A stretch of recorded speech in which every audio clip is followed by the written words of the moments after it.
Hello, everybody. This is One More Road for the Beer, the beer, food, and travel podcast where we talk about the best beer cities in Europe. Usually, this episode is going to be a bit of a wild card. I'm Zachary Johnston. I'm Joe Stang. And Joe, where are we going today? Where are we going? What the fun part about this show is we don't even know where we're going yet. Kind of an experiment, but I think it'll be fun because we both travel quite a bit for assignments or work, of also family vacations and things. And we find when we get together for a beer, sometimes we can talk for a long time, like figuring out where we've each been recently. So yes, that's kind of what we're going to do today. We won't, again, like usual, we'll won't be able to get to it all, but right. Well, this is we're going to kind of freestyle because Joe, you just literally got back from Belgium 2 days ago. Yeah, and 2 days ago. I was just in Lancashire, north of England, twice. I got back from Costa Rica a couple months ago, and so I feel like there's a lot for us to chat about, and there's other little places we've been on the side as well. So, what were you doing in Belgium, Joe? Research. I was working.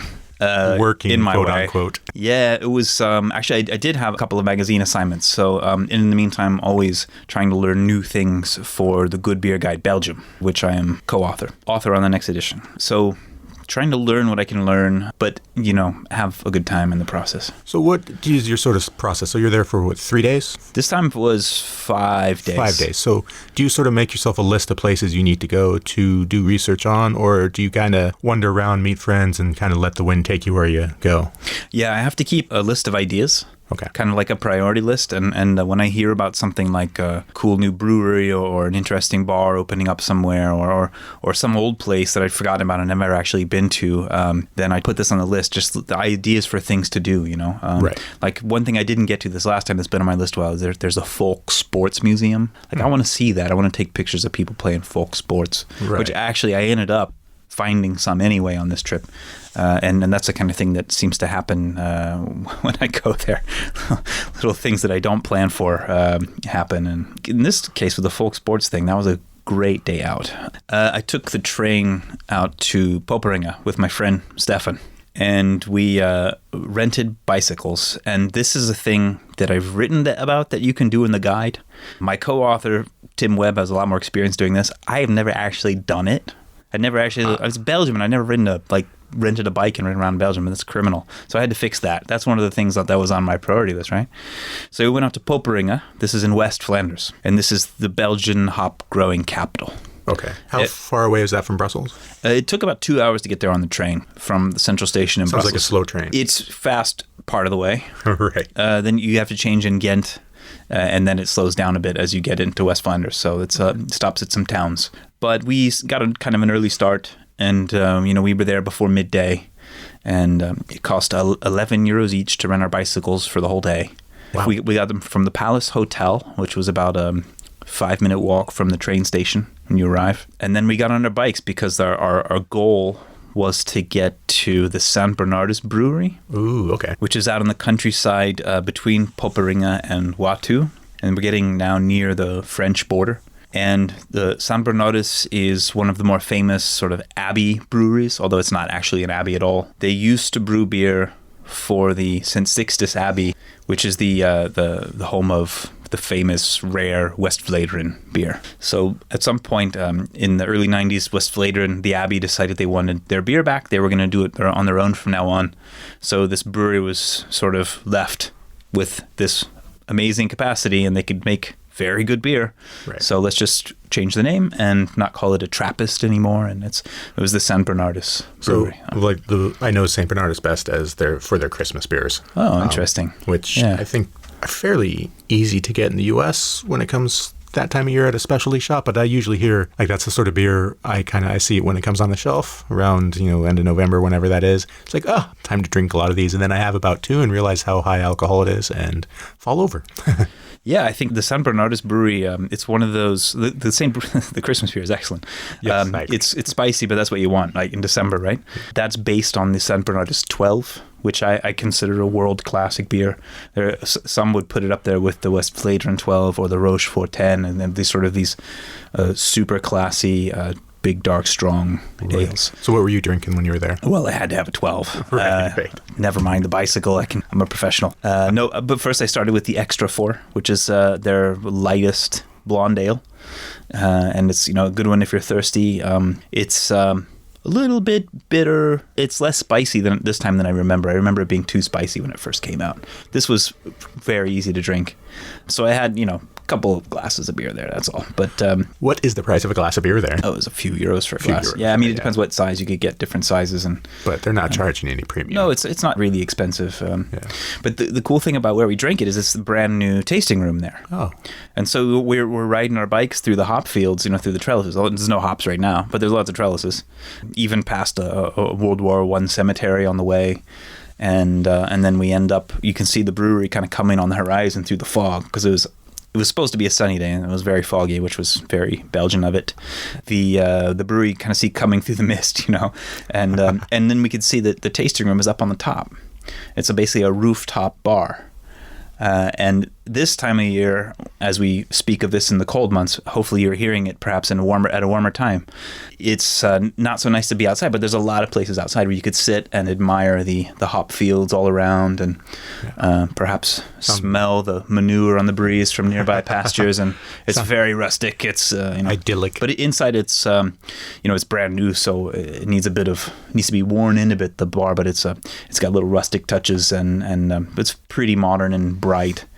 And the food, I wasn't really surprised by the food. I didn't expect much food, because at the tasting room, we ordered this plank of snacks. It was like meats and cheeses, and it was a wide variety of charcuterie on this plate. Smoked salmon and smoked ham and different types of wurst. Speaking my language. And then all the bunch of different cheeses too. And so, and then, of course, that's all going very well with the beer. We ordered fries as well, which was completely unnecessary in retrospect, but when in Belgium. Yeah, and they came with 4 different sauces to play with and stuff, and it was just it was a good time up there. Yeah, right on. I highly recommend getting out there, and it's open most days. So do you cycle on, or did you cycle back after that? Yeah, no, we went on. We rode on to Watou, and that's the home of Leroy Brewery. It's just a neat little town, and it's kind of a classic little West Flemish border town near French Flanders, and there's a famous place to eat there called the Hommelhof. Sadly, it was closed. We weren't there at the right time, but plus we had just stuffed ourselves with meat and cheese anyway. But this is where we found the Boltra Cafe, and so the cafe is called it's actually part of a hotel but it's the Wet Huis.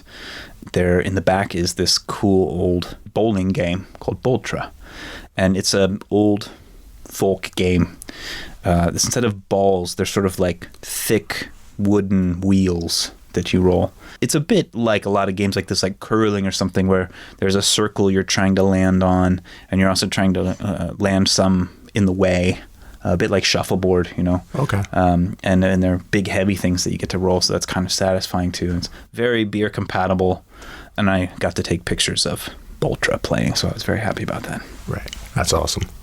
How was the cycle home? Were you able to stay on the road, or? It was kind of hard. I'm not gonna lie.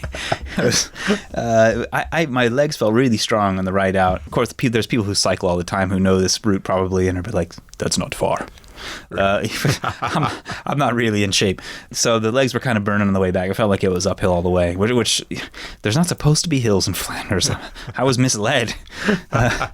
There's a hop museum in Poperinga, and we just missed it by a few minutes, so maybe if I pedaled a little harder we could have made it, but nah. And so we had some time to kill before the train, grabbed a couple more beers at the cafes by the station, and then we were out of there. It was a good day out. Yeah, that sounds like a very good out. Plus, I like the idea of sort of burning calories in between stops, biking as you do. I just got back from the north of England, so I was up in Lancashire, which, I don't know if we'll ever do a show about a whole county. I've been up there a couple times, actually. I was up there for Christmas and up there again just this month, actually. And I love Lancashire because of the pub culture. It's a very old school cask ale, little rock-hewn pubs with, fireplaces in the corner and lots of, dark wood and funky carpet and just, old families, like old couples running the bar behind the pumps. And it's exactly that atmospheric English pub, country pub you think of is pretty much the pubs that you get there. Of course, there are, more ones that are a little less well kept up, and there are, some that are run more by bigger brewery names or brands. But in general, You find a lot of little nice places. So where we usually stay is in this place called Chorley South, which is sort of, if you go to Manchester, then north to Bolton, and then north to like Horwich and Chorley, it's like an old school industrial area. So it's all these old, huge factories that used to, spin cotton into, thread and build locomotives and things like that, which is all gone now. And so there's, these beautiful rolling green hills and these big red factory boxes with the pipes still standing up that are abandoned. And so it's got that very idyllic but kind of time bygone look to it. And the pubs are still there, though. And when you go into the pubs, you kind of feel like you could be going into a place 100 years ago wouldn't have been that different, except for maybe the selection of beer is a bit broader now. So there's this one place in Chorley South, which I found accidentally because the Leeds-Liverpool Canal was right behind our hotel. And so I'd go jogging along that every morning to, work off the beer. And I ended up going in sort of like into Chorley proper because we're down in Chorley South. And I found this little pub, side street in what was basically a neighborhood going into the town called the Prince of Wales. 50% of all pubs are named the Prince of Wales. Yeah, and it kind of caught my eye. That's not scientific. That's just a... There were stacks of like old books in the window, but they were real books, not just like a placard someone put up to make it look like there were books in there. And so I was like, oh, I noted that. And I went back later after dinner, after the kids were asleep. And you walk in and there's this bar in the middle that you have to walk around, and there's a room out the back with all the bric-a-brac and old stuff from the last century and a half that it's collected. And I want to say there were 6 cask ales on the pump, and that's all I really focused on because I'm in England. That's what I'm going to drink.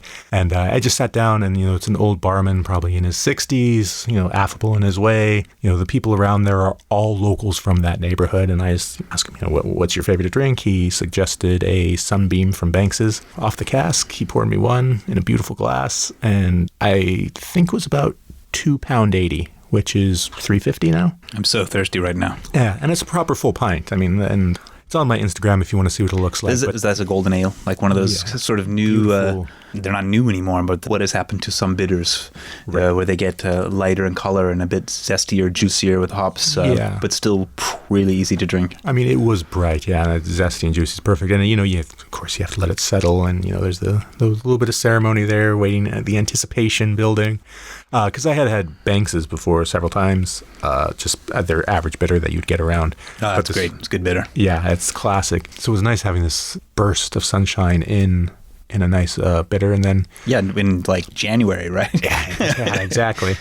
And so I ended up staying there a little bit too long and went back a couple times. But that's sort of the nice thing. What are the snacks? They got pork scratchings. Exactly. Pork scratchings, peanuts, I think those little bags of potato chips, salt and vinegar, cheese and onion. Walker's Crisps. Okay. That's the one. And, it's nice because the inside of the bar is leaking. It's all the actual bar in the room is all decorated with the old, the little signs they put on the pumps. And so, like, all the older beers that have come and gone are all still there. And it like I said, it's pure atmosphere. What I love about this area is Lancashire is walking culture is so important. Trail walking, not so much hiking because there are mountains there. There are moors, which are kind of hills that you walk over to get to a village. But, you don't really need more than a pair of Nikes to walk over them. Unless it's muddy out, then you might need a bigger pair of boots. But, you go to these little pubs like that to just sort of show up at the end of a walk. And they're always cozy. Sometimes there's food, which is nice. We went to this town called Beaumont, and there was a little pub right when you come into town. And this is a village, not a town. I mean, it's literally a village, church, one road, houses on either side, back into the moors. And I think it was the Black Lab, if I remember correctly. And it was a full-on restaurant with like an ice cream bar. But again, you walk in, there's the old school bar, maybe 3 or 4 hand pumps, and then the usual tap stuff. And you just sort of sit there. You can get the kids an ice cream. You can, have a few ales, and, especially if you're not driving, and then go out for a walk in the Lancashire moors and kind of walk off your beer. Another place I found that I really enjoyed going to was right in the center of Chorley at the Chorley Markets, which is an outdoor and indoor food market. And I was there on the weekend, but I do think it's open most days of the week. When you walk up to it, because it's in the pedestrian part of town, like, there's 2-3 pedestrianized streets. You walk up to it, and right on the corner there's a pie shop selling hot pies, meat pies on the corner for about £1.50 each. And so you go there, you ask for 1 or 2 steak pies or whatever you're into, potato pies, whatever. Get that in your little white paper bag that starts to get greasy immediately on the bottom. And then you walk into, there's a little pub on the inside of the Chorley Markets. And I'll link to everything in the show notes. And just, I want to say 4 cask pumps, 2 taps, Pilsner, Kellen, Kozel, Cherny. And that's the size of the bar, just to fit those taps. There's a little kind of lower bar on the side, all decorated like it's been a pub for 100 years. A couple old men in their, rain jackets and boots, and they're having a pint at 11 in the morning. And, everything is about having a chat, having a beer, getting the day going sort of thing. And it's one of those like little places, literally a hole in the wall that you find in a little market that, outside the markets, it's all the clothes from China and the, plastic ironing boards and stuff like that you would find in an old town market. There's food as well, like I said, on the outside. But so you sit down, you order your pint, and you get out your pie, and they're totally fine with you bringing the pie and eating it there. You have your pint and your pie, and it's just magic. It's a perfect lunch. Why do people even go to London, really? I know. And again, the price. I mean, I did not pay more than £3 for a pint of fantastic beer. It's beautiful. I'm ready to go right now. Yeah, and that's the sort of thing where, you go to Manchester, and yes, Manchester has this amazing scene. I mean, it's a big, huge city. Of course it does. Liverpool, same thing. And you fly into either of those airports, and this is a half hour north, of either of those places. And from there, it just goes into beautiful countryside where, you find little villages like Beaumont, where there will be a nice pub. It'll probably have a fireplace, and it damn sure will have good beer. I'm sure we'll end up doing a London show. But that every time I've gotten an excuse or a chance to get out of London when I go, I've always been like, oh yeah, this is kind of the real thing. It's kind of like you can say it for a lot of capital cities, right? Like people go to New York and say they've been to America, and you'd be like, well, not really. Did you at least go up the Hudson Valley? Yeah. Okay. And of course, it's the same with Berlin and Germany, and with London and the UK as well. But actually, one of our favorite little corners is Planet Thanet down in the southeast on the coast. Right. It's like peppered with these micro pubs that are sometimes run part-time, sometimes run by people who've retired and taken over like what used to be the pet store on High Street, right? And put in their little pub that they've always wanted to run all their lives. Okay. And everything is local, everything is cask, and it's cheap and it's wonderful. So that's actually starting to seep into Lancashire life. I was in Adlington, and on one of the main streets there, somebody just opened a micro pub and called it a micro pub, and a lot of the people in town were like, "What's this now?" Because it's a very regional thing to the, I guess, southeast, right? So it's kind of fascinating. I popped in and it was a little big for a micro pub, but the atmosphere was there. This is kind of what I daydream about. I think probably a lot of people who write about beer, what would their brewery be like, or what would their perfect pub be like? Right. And I have like a micro pub in my mind, fully formed, and I can't imagine ever actually doing it because that sounds probably even riskier than writing about beer, but from a financial standpoint. Yeah, I think about this all the time as well. I either go with like a place like the Prince of Wales in Lancashire, where it's like this really proper country pub, where it's like that's where everybody in town goes because that's the only place to go, or it's like this sort of like postmodern industrial brew house in, like Southern California or Seattle. It's like those are my two extremes. Like I'd be happy in either of those. Anything in between, no. Yeah, sounds good. Yeah. Where should we go? Let's go somewhere warmer. Okay. Well, I was in Costa Rica in December, which you gave me a lot of guidance for as you lived there. Yeah, I lived there for 4 years, and it was when we moved there. We can tell this chronologically. When we were planning to move there was one brew pub, and it closed right before we actually got there. So there were literally 0 microbreweries of any kind working in Costa Rica when we arrived. Okay? Right. This was 8 years ago. And it's gone from 0 to 100, or, not literally a number of breweries, but miles per hour, or kilometers if you prefer. It's like everywhere else, it's gone kind of crazy for craft beer. Cerveza artesanal. I can actually pronounce Spanish. I'll be okay on that. So they just started to appear, and a lot of them were home brewers, who their friends told them, "Oh, this is good. You should sell it." That's not advice you should listen to normally. Your friends telling you should open a brewery. They might be biased. Nobody knew the laws yet, how to become legal as a brewery, and the ones that were legal were still figuring out for themselves and paying lawyers a lot of money to make sure everything was done right and everything, because the bureaucracy there is thick, thick, thick. So they were still figuring that out, and so in the meantime, they were like clandestinos, and they basically were garage breweries selling their stuff, and it wasn't very good. It wasn't very good. Occasionally, you get something pretty good or interesting, but the people were so nice, and the scene was so kind of like cool and chill, and it was fun. And one of the more successful breweries that I know is still going is Costa Rica's Craft Brewing Company. And those beers were always solid. I still remember the Segua beer rather fondly, kind of a bitter, somewhat aromatic, juicy red ale, 5% alcohol. It's bitter enough, hoppy enough, but easy enough to drink on a hot day on the beach. It was a nice one. Another one that started from nothing and was gradually getting bigger, and I know is still going also, is 35, or 35 brewery. And that's another one too, where the beer started a bit hairy, but over time, I mean, they were real committed, and over time the beers gradually got better and better. And they were one of the people doing all the hops in at the last minute kind of hopping before most people in the States had heard of it. So, it was interesting to see that happening like live, how these ideas in brewing now are to some extent completely global. And so there are things that happen when you're locally rooted in your culture, but there are also things when you have the internet all available to you and people travel a lot, and you can see, oh, that's happening, let's try it. So you could see that even from the infancy of the craft beer scene there, they had that available to them, and that was interesting. Having been there now, this many years later, it's definitely taken hold. I mean, just going around Barrio Escalante, I mean, there are beer bars kind of all over. I mean, it's a hip neighborhood. And I was there with a chef friend of mine, Jose Pablo Gonzalez, who runs El Malcat, which is this great local cuisine restaurant. We should clarify, this is in San Jose, in the capital. In San Jose. Because a lot of tourists don't even go into San Jose. Right. There are definitely some dodgy parts, San Jose, and with pickpockets and things. But Barrio Escalante is a kind of a hip area. Yeah. When I was there, it was definitely up and coming. Yeah, now it is. It has arrived. It has arrived. It's where all the high-end restaurants are. It's where all the brew pubs are. There's a few cocktail bars that are doing amazing stuff. And a very walkable sort of neighborhood. But so at El Marcat, I mean, they have some nice local beers on tap. But Gonzalez opened up a place called Mercado, which is not Mercado Central, which is in the center of San Jose. It's it's like a food and drink sort of outdoor market, food hall, if you will. And there's a beautiful coffee shop in there. Of course, there's tacos. There's just a ceviche bar in the back.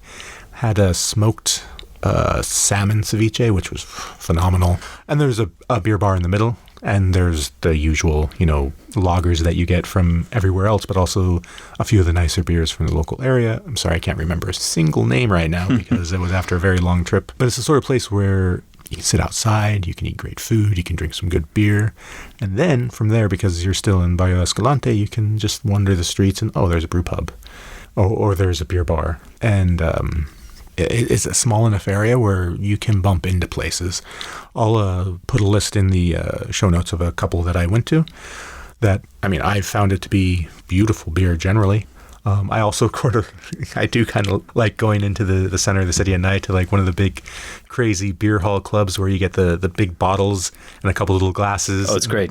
And, it's $1 for this huge bottle of beer, and you have some friends with you and everybody gets a glass and you're just pouring it out and the music is blasting. Ice cold beer. Ice cold. Yeah, some of the bars pride themselves on how cold they can bring that beer sometimes. Yeah. If you're lucky. That kind of beer really ought to be. You were talking about like Imperial and Pilsen. It should be cold. It needs to be ice cold. Yeah.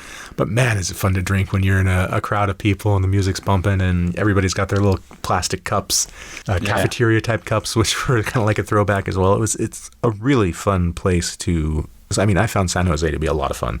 I also loved walking around Mercado Central, and there's the herbs there alone, like hanging and drying from the ceiling with all their healing powers on their little cards and all the little ceviche stands. And the Central Market, the Mercado Central, is a great experience. Yeah, all the little sodas. The soda is the local word for diner, basically. Yeah. And there's a bunch of little... when you drive to the beach, you're going to see them on the side of the road, and you should pick a random one and stop at it. It'll be good. Yeah, it'll be fine. Not always good. It'll be fine. It'll be an experience.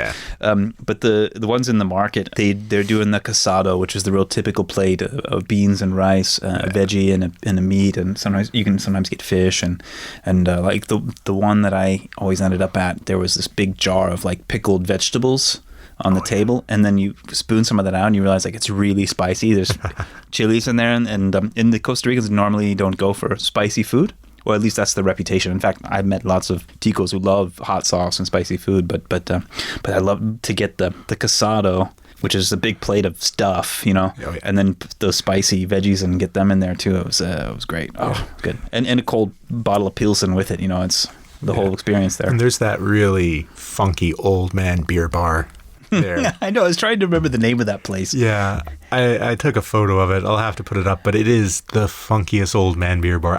I walked in, and they thought I was too young. They sort of looked at me like, "What are you doing in here, little boy?" Yeah. I was like, "I just wanted a beer, but okay."